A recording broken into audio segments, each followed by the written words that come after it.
দেখেন কি খাওয়াচ্ছে, খালি ঝোল খাওয়াচ্ছে। অনেক খাওয়াচ্ছে। মজা হয়েছে ভাইয়া? ওমা তোমার আজকে ফলোয়ার্স কত থাকবে? আসসালামু আলাইকুম ভিউয়ার্স, তানি হাসান বলছি মালয়েশিয়া থেকে। আমরা আবারও আরেকটি ইফতারি পার্টিতে আজকে এসেছি এবং এই ইফতারি পার্টিটা আমার বাসার কাছেই। আদাম, এখন চলুন আমরা যাই, ভিতরে যাই, বাকি ভিডিও করছি। আমি যেখানে ইফতারি পার্টিতে এসেছি কিছুদিন আগে ঠিক এই জায়গায় আরেকটা ইফতারি পার্টি ছিল, তো সেটা ছিল ভাইয়ের পক্ষ থেকে, আর আজকে হচ্ছে প্রবাসী দুনিয়ার পক্ষ থেকে, মানে ভাইদের একটা এনজিও আছে, সেই এনজিওর পক্ষ থেকে আজকে ইফতারি পার্টি। এই ইফতারি পার্টিটা আয়োজন করেছে ধাতু মুইন খান, আমাদের বড় ভাই। আমি যে এলাকায় থাকি তার কাছাকাছি, মানে উনি থাকে সুবাংজায়া, আমি থাকি তার পাশেই। সেজন্য ভাইয়ের যে কোনো অনুষ্ঠানে আমাদের আসা হয়, আর ভাই আমাদেরকে খুবই ভালোবাসে, আমাকে, আমার হাজব্যান্ড, বাচ্চাদেরকে। ভাইয়ের ফ্যামিলির মেম্বারও আমাদেরকে খুব ভালোবাসে। তা আমরা এসেই দেখলাম ইফতারি আয়োজন বেশ ভালো করে, মানে ফল টল সব কিছুই সাজানো আছে।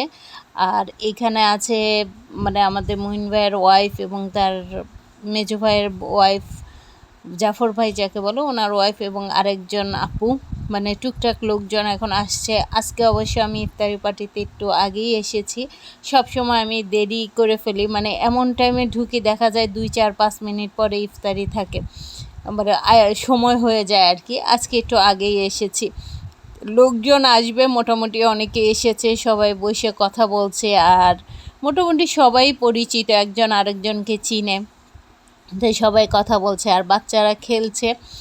মুইন ভাইয়ের মেজো ভাই জাফর ভাইয়ের একটা ছেলে আছে, আদম নাম, মাশাআল্লাহ খুবই কিউট, তার ছেলে এবং মেয়ে দুটোই ছোট ছোট। তো ওরা সে আতশবাজিগুলো নিয়ে, এই যে দেখতে পাচ্ছেন আদম, ওকে দেখা যাচ্ছে না, চেয়ারে বসেছে তো, ছোট মানুষ তো, কমলা খাচ্ছে।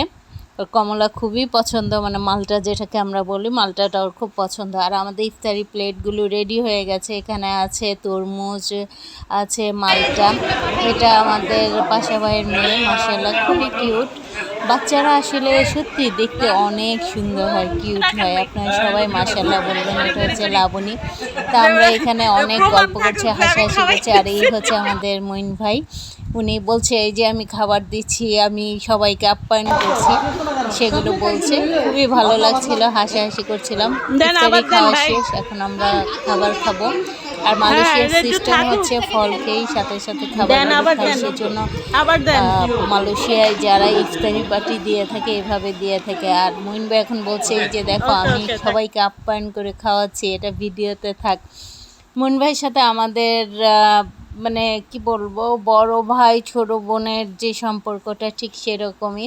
উনি অনেক ভালো মানুষ, ওনার সাথে না মিশলে কেউ বলতে পারবে না যে উনি কীরকম মানুষ, মিশলে আসলে মানুষকে বোঝা যায়। এত বড় মানের একজন মানুষ, তার ভিতরে কোনো অহংকার নেই, রে খুব খুব ভালো মানুষ। তো খাওয়া দাওয়া শেষ, এখন হচ্ছে বাজি ফুটানোর পালা। মুন ভাই এনজয় করতে খুব পছন্দ করে, মানে বাজি টাজি ফুটিয়ে বাচ্চাদেরকে নিয়ে হইচই করতে খুবই পছন্দ করে। তা এখন বাজিগুলো রেডি করা হচ্ছে, এর মধ্যে আজান পড়ে গিয়েছে, এশার আজান। তো মুন ভাই বলছে একটু পরে বাজিগুলো ফুটাও, আজান শেষ হয়ে নেক। আজান শেষ হওয়ার পরেই সবাই বাজিতে আগুন দিচ্ছে আর দিয়ে দূরে সরে যাচ্ছে, কিন্তু দুর্ভাগ্যবশত আজকে বাজিগুলো উপরে 2-1টা উঠেছে, বাকিগুলো সাইডে ফুটেছে। আমরা সবাই একটু ভয় পেয়ে গিয়েছিলাম, একটু দূরে দূরে সরে গিয়েছি, কিন্তু অনেক এনজয় করেছি। বাজি এভাবে ফুটাতে খুবই ভালো লাগে, বাচ্চারা তো খুব ভয় পেয়েছে। পরে আবার মুন ভাই যে কতগুলো জ্বালালো, এগুলো দেখেন কি সুন্দর আকাশের উপরে ফুটছে। ইফতারের পরে বাজি ফুটানো, মানে মালয়েশিয়া দেখি যে সব জায়গায় এরকম বাজি ফুটিয়ে থাকে, আমার কাছে খুব ভালো লাগে, ভয় লাগে কিন্তু খুব ভালো লাগে দেখতে। আমার কাছে মনে হয় যে গায়ে এসে পড়লে, তার মধ্যে যে বাজিগুলো একটু কালারফুল সেগুলো যখন উপরে ফোটে, ও সেই রকম লাগে। ঈদের এটাই হচ্ছে সবচেয়ে বড় আনন্দ। মালয়েশিয়ায় সব অকেশনেই সবাই ফুটায়, যেমন মুসলিমরা ঈদের সময় ফুটায়, চাইনিজরা চাইনিজ নিউ ইয়ারে ফুটিয়ে থাকে বাজি। খ্রিস্টানরা ক্রিসমাস ডেতে এবং ইন্ডিয়ানরা দীপাবলিতে। তো এগুলো আমরা সারা বছরই দেখতে থাকি, তবে কাছ থেকে নিজেরা করা নিজেরা দেখা এগুলোর আনন্দটাই অন্যরকম।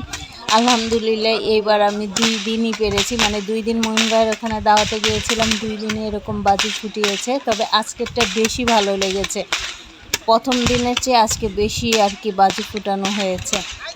আজকের ভিডিওটি এ পর্যন্তই। সবাই ভালো থাকবেন, সুস্থ থাকবেন, আমার জন্য এবং আমার পরিবারের জন্য দোয়া করবেন। সামনে ঈদ মোবারক জানিয়ে, মানে এখন থেকে প্রতিদিন ঈদ মোবারক জানাবো। ঈদ মোবারক জানিয়ে আজকের মতো বিদায় নিচ্ছি। সবাই ভালো থাকবেন, আল্লাহ হাফেজ।